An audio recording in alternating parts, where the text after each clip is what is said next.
இந்த மாதிரி ஒரு 6 ஆண்டு காலத்துக்கு மொத்தமா சேர்த்து வச்சு கொடுக்கறது உலகத்திலே இங்கதான் நடக்கும்னு நான் நினைக்கிறேன். இந்த மாதிரி காமெடிலாம் நம்ம ஊர்ல தான் நடக்கும். ஒண்ணு நீங்க நல்லா யோசிச்சு பாருங்க, ஒரு ஆஸ்கார் விருது வழங்கும் விழாவை 6 வருஷத்துக்கு சேர்த்து வச்சு கொடுத்தா அது என்ன ஆகும்?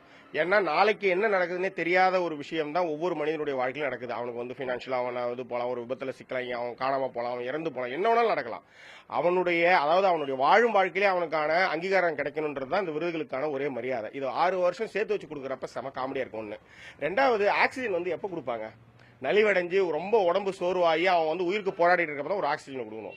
6 வருஷத்துக்கு சேர்த்து வச்சு கொடுத்தா அது எந்த வகையில் நியாயம்? அது மாதிரிதான் ஏற்கனவே திரைப்பட விஷயம் ஏற்கனவே தயாரிப்பாளர்கள் மற்றும் நடிகர்கள் எல்லாருமே என்ன சொல்லிட்டு இருக்காங்க, தேட்டர் உரிமையாளர் எல்லாம் என்ன சொல்றாங்கன்னா, தமிழ் திரைப்பட உலகம் நசிஞ்சு வருது, அது ஆக்சிஜன் கிடைக்காம போயிட்டு இருக்குன்றப்ப இந்த மாதிரி ஒரு காமெடி அறிவிச்சது ரொம்ப கொடுமையா இருக்கு. ஒண்ணு. இன்னொன்னு, விருது பெற்ற படங்கள்ல நிறைய சர்ச்சைகளை ஏற்படுத்திட்டு இருக்கு. அது மிகப்பெரிய விஷயம். ஏன்னா அழகர் சாமியின் குதிரை தேசிய அளவில் விருது வாங்கின படத்துக்கு இங்க விருது கிடையாது. அதாவது அங்கீகரிக்கப்பட்ட படங்களுக்கே இங்க விருது இல்ல. இந்த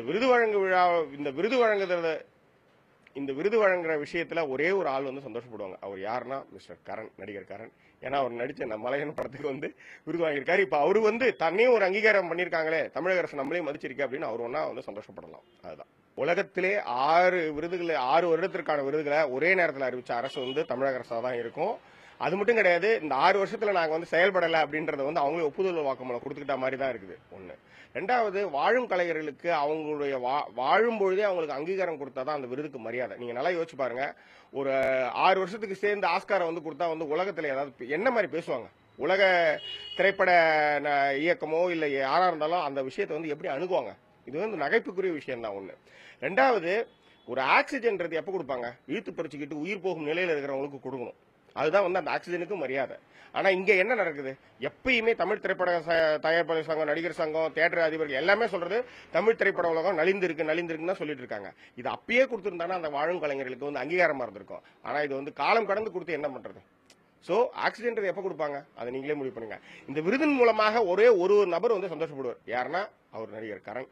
அவருக்கு மலையன் திரைப்படத்திற்காக விருது வழங்கியிருக்காங்க. சரி, நம்மளே மறக்காம வச்சிருக்காங்க. இந்த தமிழ் திரைப்பட உலகமும் சரி, தமிழ் திரைப்பட இந்த அரசும் சரி, விருதுகள் நம்மளுக்கு வழங்கியிருக்காங்க. அவர் ஒன்னா சந்தோஷப்படலாம். மற்றபடி இந்த விருது நிறைய சர்ச்சைகளை ஏற்படுத்தியிருக்கிறது. அதான் உண்மை. விருதுனாலே சர்ச்சை தான். இப்போ ஆஸ்கார்லேயே போன வருஷம் சர்ச்சைகளை கொஞ்சம் கடைசி நேரத்தில் மாறுதல் உட்பட்ட விஷயங்கள்லாம் நடந்தது. தமிழக அரசை பொறுத்தவரை யார் தன்னோடு ஏந்து பணிபுரிகிறாங்களோ, யார் தன்னோடு பயணிக்கிறாங்களோ அவங்களுக்கு தான் விருதுகள்ன்றது காலங்காலமா தெரிஞ்ச விஷயம் தான். இதுல ஒரு படைப்பாளியா அவரு சுசீந்திரன் இதுக்கு ரியாக்ஷன் பண்ணிருக்க வேண்டிய அவசியமே கிடையாது. தேசிய அளவில் வாங்கியிருக்கிறாரு, இன்னும் உலக அளவில் வாங்கணும் அவர் போராட்டம். தமிழக அரசுடைய விருதுக்கு இவ்வளவு மதிப்பு கொடுத்து அது கிடைக்கலன்னு வருத்தப்பட்டது அவருடைய முதிர்ச்சியின்மையை தான் காமிக்குதுன்னு நான் நினைக்கிறேன்.